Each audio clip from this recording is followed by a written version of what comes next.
It's exciting to behold. We knew that this was going to be an important mission. We didn't know how important. We had no clue that Hubble would result in the incredible advances that it's made in our understanding of our universe. It's just the breadth of the scientific discoveries it's been able to make. Everything from the age of the universe, proving the existence of black holes, to discovering brand new things, like the universe is accelerating due to mysterious dark energy. Hubble has consistently taken us to places we've never been, visually, of course, and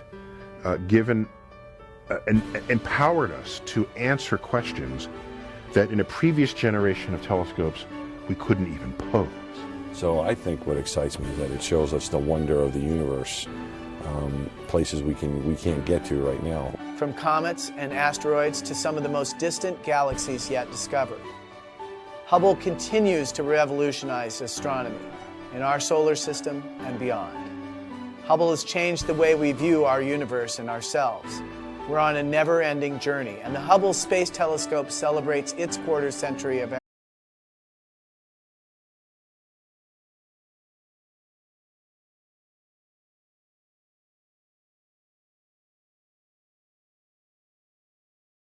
from this telescope and recognizes its importance, to literally, everybody's life in the sense of inspiration. And I should point out, by the way, that in my private office, just off the oval, I've got the picture of Jupiter from the Hubble.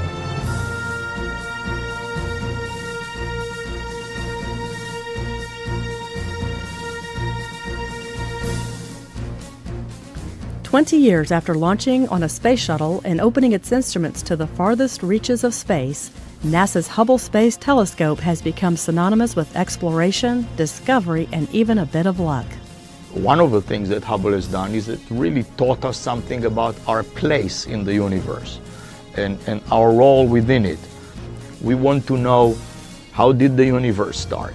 How did our galaxy start? How did the Earth start? How did life on Earth start? And we also want to know, how will all of these things end?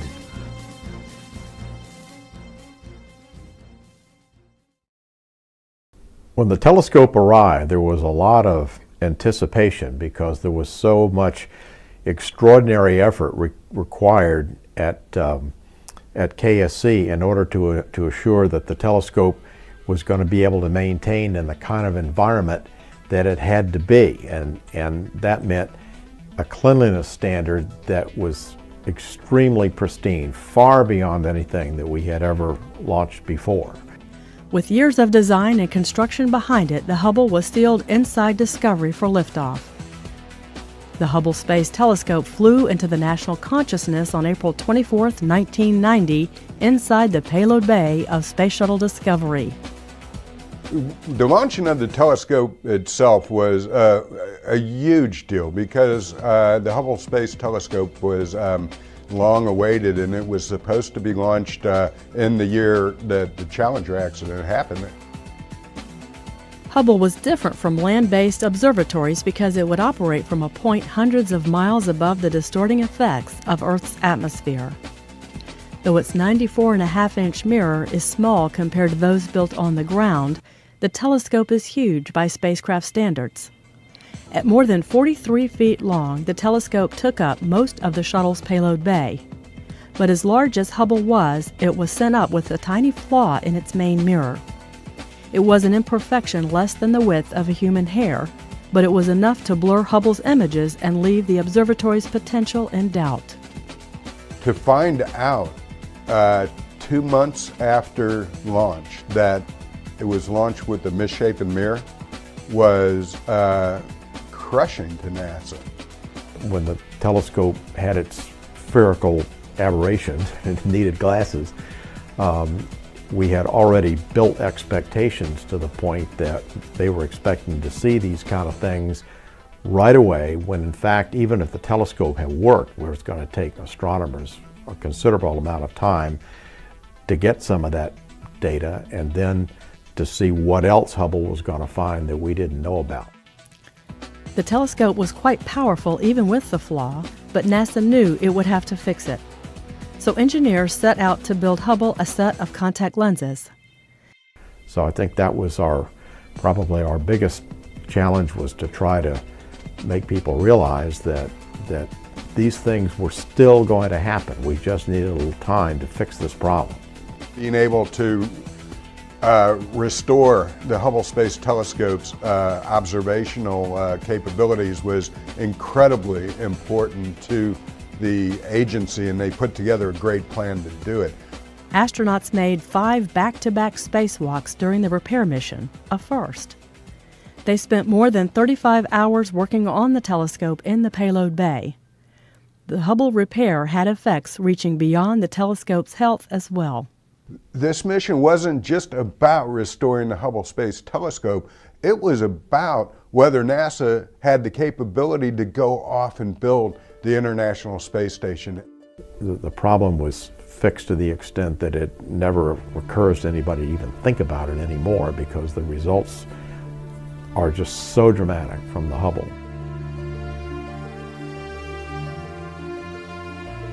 The first images from the telescope proved the servicing achieved its goal. The Space Telescope was free to look into the farthest distances ever seen, nearly as far back as the beginning of the universe. Astronauts made 4 more servicing flights to the Hubble Space Telescope to upgrade its instruments and replace critical components. We did it in a way that we knew it was the last time we were ever going to visit the telescope, and we had to do everything to it that we wanted to do if we wanted it to last a lot longer. So that made it more complex. And when the mission was over, the feeling was we'd done it. They had seen different worlds for the very... By showing the universe was not only expanding, it was speeding up.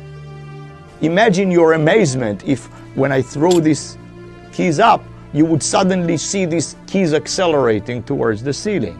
This is what we discovered. This was extraordinarily surprising, and it led to this notion of dark energy that is pushing on the universe to accelerate. Once we began to get things back from Hubble, the scientists were beginning to see physical processes going on that they didn't really understand and hadn't been able to see before. 20 years after opening a new eye on the universe, Hubble continues to dazzle by reaching farther back in time and space. The light that we're just now receiving from some of these galaxies and different objects show younger and younger galaxies and stars, the light for which, when they left that galaxy, the Earth hadn't even been formed yet. That's how far back in time Hubble is seeing. We're talking about questions that a few tens of years ago we didn't even know to ask. The whole thing is a very storied program, from the very first launch until the last servicing mission. There are more questions for astronomers to answer, and Hubble will remain in orbit to answer them for years to come.